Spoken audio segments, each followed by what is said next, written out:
The arena was already buzzing long before the first punch was ever thrown, the kind of electricity that only comes when skepticism, hype, pride, and unfinished business all collide in one place. This was not just another crossover boxing event. This was a sequel born from doubt, criticism, and bruised egos. Jake Paul and Tyron Woodley were about to step into the ring again, and this time, there would be no excuses left standing. As the lights dimmed and the crowd rose to its feet, the voice of the ring announcer cut through the noise, steady and ceremonial, framing the moment with the gravity it demanded. First came the man who had spent most of his career proving himself inside an octagon, a fighter molded by years of elite competition, pressure, and championship expectations. Please welcome the hard-hitting MMA star and the former UFC welterweight champion of the world. Introducing the chosen one, Tyron Woodley. Woodley entered the ring, wearing white trunks trimmed with the stars and stripes, a visual reminder that this was more than just a prize fight. It was about legacy. Fighting out of Dorado, Puerto Rico, by way of Cleveland, Ohio. He carried himself with a seriousness that suggested redemption was not just desired, but required. The weight was announced, the credentials recited, but the crowd already knew the story. Woodley was here to silence critics who said he froze in the first fight, to erase the image of hesitation, and to prove that a lifetime of combat experience still meant something in a boxing ring.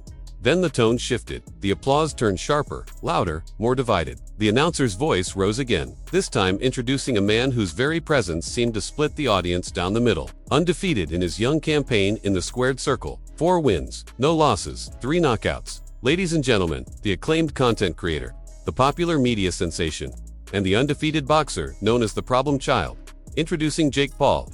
Paul walked in wearing confidence like armor. To his supporters, he was the disruptor, the outsider who dared to challenge boxing's old rules. To his critics, he was still the YouTuber playing dress-up, protected and manufactured. But numbers don't lie, and neither does a record. He weighed in at just over 191 pounds, looked composed, and carried himself like someone who believed he belonged exactly where he was. This fight was not about being taken seriously anymore. That question had already been asked. This fight was about whether he could close the door on it forever.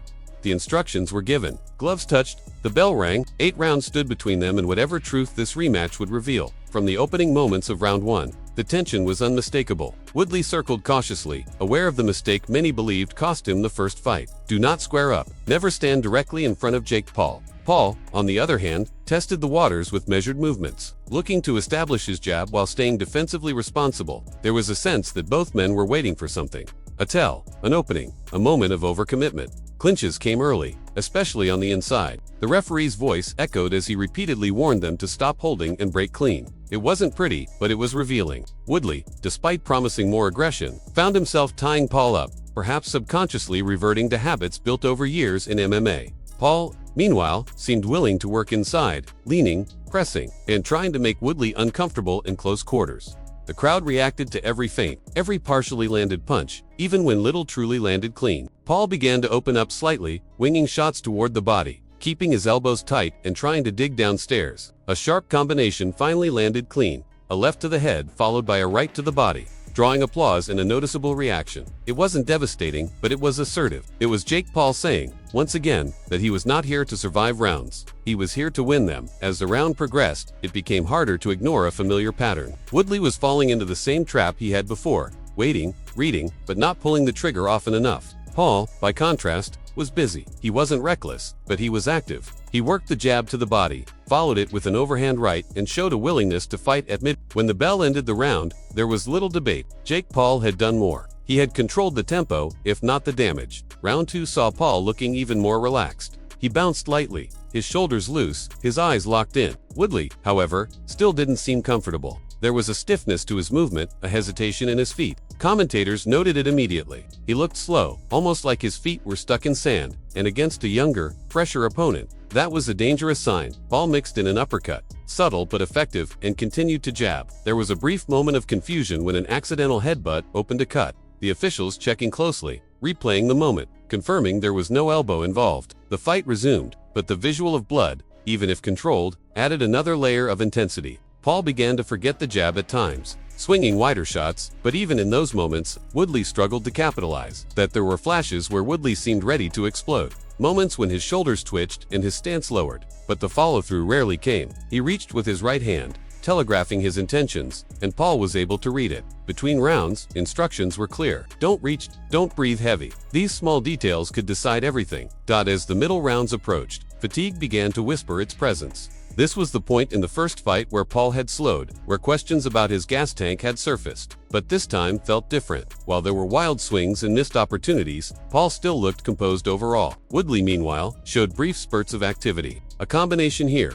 a right hand there, but nothing sustained enough to shift momentum. By round 5, frustration was visible on both sides. There were jabs, some landed, many missed. Another accidental clash of heads disrupted rhythm yet again. The referee stayed busy, warning about shots to the back of the head, calling breaks, trying to maintain order in a fight that never quite found a smooth flow. 10 seconds left in the round, and neither man truly seized the moment. The bell rang, and the sense lingered that something had to give soon. Then it happened, late in the fight, in a moment that would instantly eclipse everything that came before it. Jake Paul threw a right hand that changed the narrative entirely. It wasn't a desperate punch. It wasn't wild. It was clean, straight, and devastating. Woodley dropped his jab hand for just a fraction of a second, and Paul saw it. He fired straight down the pipe, turning his hips, committing fully, and the impact was immediate. Woodley went down hard.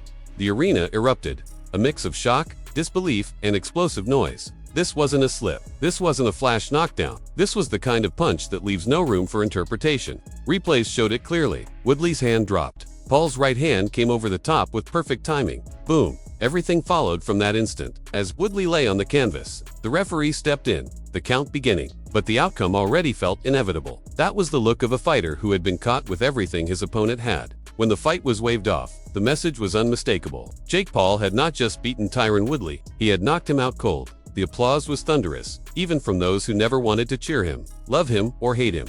This was real. This was boxing. This was power. For years, critics said it would never happen, that the moment Jake Paul faced real danger, he would fold. Instead, he delivered one of the most emphatic knockouts of the year, against a former world champion, on one of the biggest stages available to him. For Woodley, it was a brutal ending to a comeback story that never fully materialized. A fighter defined by explosiveness and championship pedigree had been undone by hesitation and timing. For Paul, it was validation on a level few expected. Not just a win, but a finish. The kind that silences rooms and forces uncomfortable conversations. As Paul celebrated in the ring, the image burned itself into the sport's ongoing debate. This was no longer about novelty. This was no longer about YouTube fame. This was about a young fighter who trained seriously, believed deeply in himself, and delivered when it mattered most. And now, the questions are unavoidable. What does this knockout mean for Jake Paul's future in boxing? Has he finally crossed the line from spectacle to legitimate contender? And for Tyron Woodley, where does a moment like this leave a proud warrior who once ruled another world? Let me know what you think in the comments. Was this the punch that finally proved Jake Paul belongs in boxing, or does it still leave you with doubts? Who should Jake Paul fight next? And should rematches like this even happen in the first place? If you enjoyed this breakdown, make sure to like the video, subscribe to the channel, and turn on notifications so you don't miss the next chapter in this